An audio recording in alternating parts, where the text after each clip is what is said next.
The S-Cross. It's been Maruti Suzuki's flagship car for many years, but quite frankly, the S-Cross has been at somewhat of a crossroads.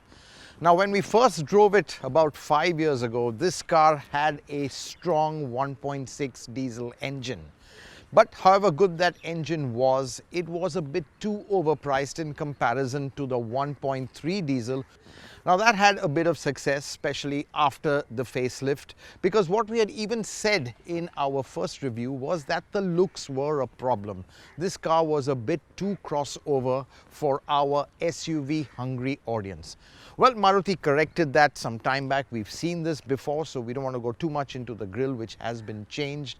But since then, Maruti has discontinued the diesel engine. Now, we know that diesels are gone from Maruti's portfolio, and in the S-Cross, that 1.3 has been replaced by a 1.5 petrol. Now, with no diesel, will the petrol also find appeal? Maruti thinks that there's a whole bunch of owners or a whole bunch of buyers who've actually been waiting for a petrol option, and that's what they're looking for. So what we are going to be driving is the S-Cross with the 1.5 petrol for the first time. It comes with a manual and automatic transmission, and that's really the talking point. The S-Cross gets a change of heart. But will customers also have a change of heart? That's what we're going to find out.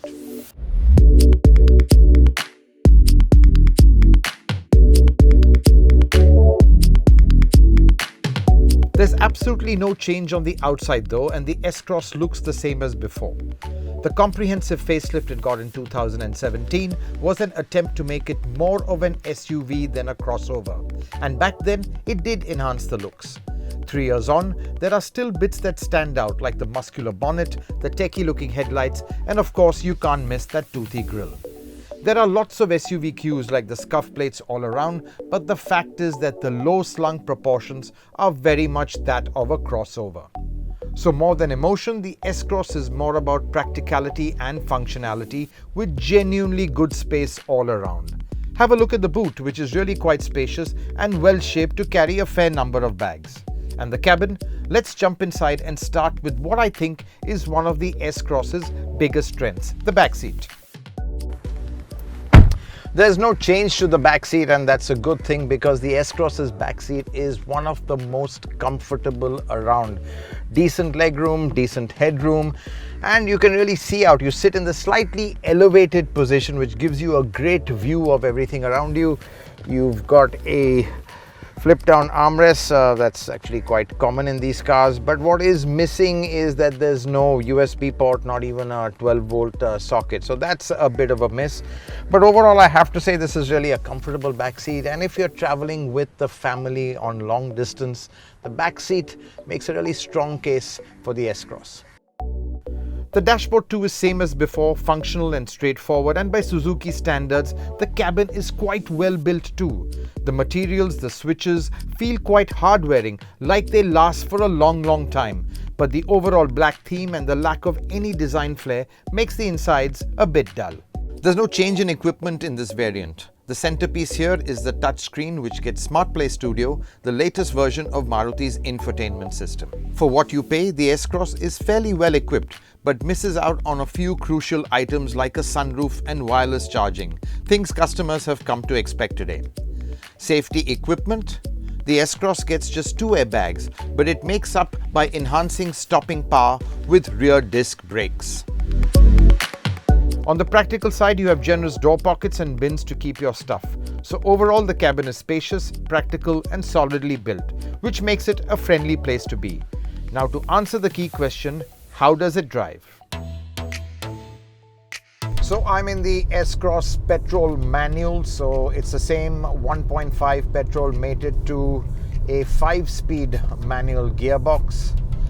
Now, power figures and torque figures, 105 horsepower and 138 Newton meters, not exactly earth-shattering. But to be honest, performance is quite adequate for what the S-Cross is meant to be, which is a practical crossover. In fact, response at start in stop-start traffic, it's pretty good. Helped a bit by that little kick you get from the hybrid system. It revs quite okay too, not very free revving, but you can stretch it all the way to past 6,000 RPM. But it's the mid-range which is a bit flat. And in a crossover or an SUV, that's what you want. You want that mid-range kick which a diesel used to give you. And that unfortunately is missing. At the same time, the S-Cross Petrol isn't exactly a slow coach. Far from it. The 0 to 100 time of around 12 seconds in wet conditions is pretty decent, and in fact the S-Cross is quicker than it feels. But the fact is that this engine hasn't been tuned for outright performance. Now Maruti have to do a little tightrope balance of the tougher BS6 emission norms, performance as well as fuel consumption, and balancing all this is really a challenge. And I have to say that Maruti has done a fairly good job. Of course, performance has more on the side of adequate, and fuel efficiency is something Maruti doesn't want to give up. Don't forget, they've given up the diesel engine, so they have to make up for that in terms of good fuel efficiency from the petrol. And this petrol in manual form gives 18.55 kpl, which is pretty good. Of course, in the real world, it's a completely different figure. So yes, like with most Maruti cars, fuel efficiency has been given a bit of priority over performance.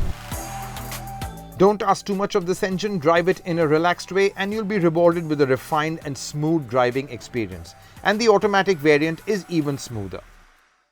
Now you may wonder why the S-Cross comes with an 4-speed auto. Well, it's not a 6-speed or a DCT like other rivals have.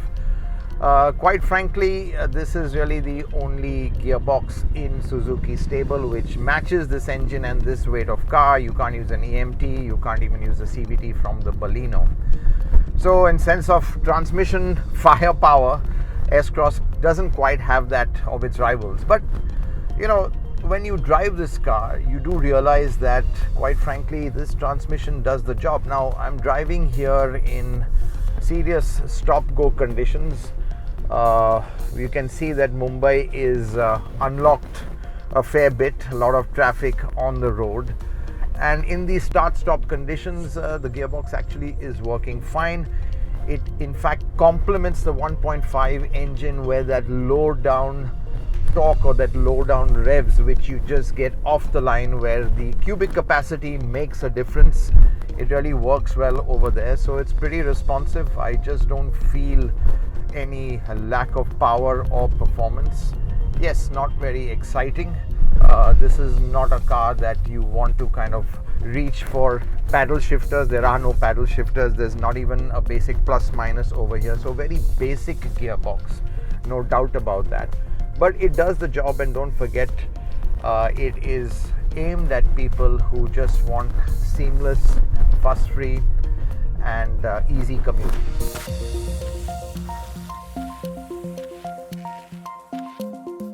There's no manual mode, and the only form of manual intervention is the L mode, which keeps the transmission in first gear for better control on steep slopes, and 2, which restricts the gearbox to the first 2 ratios. On the side of the lever, there's a button that disengages overdrive or 4th gear. This is really old school stuff. But don't let the lack of tech sway you. Quite honestly, this gearbox works perfectly well for those who want fuss-free and painless commuting. It won't even hurt your pocket. As torque converters go, the S-Cross Automatic is quite efficient too. The one thing that stands out every time I've driven the S-Cross is its mature ride. This car feels very stable, very planted, very secure at high speeds. In fact, it's very comfortable at high speeds. And don't forget, this is a car that's actually been designed originally for the European market. So it's been designed to work in a certain high-speed environment. And that's really what comes out even on Indian roads.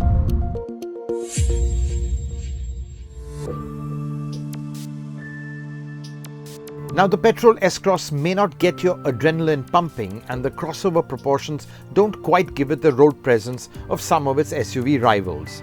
But there's lots to like about the S-Cross.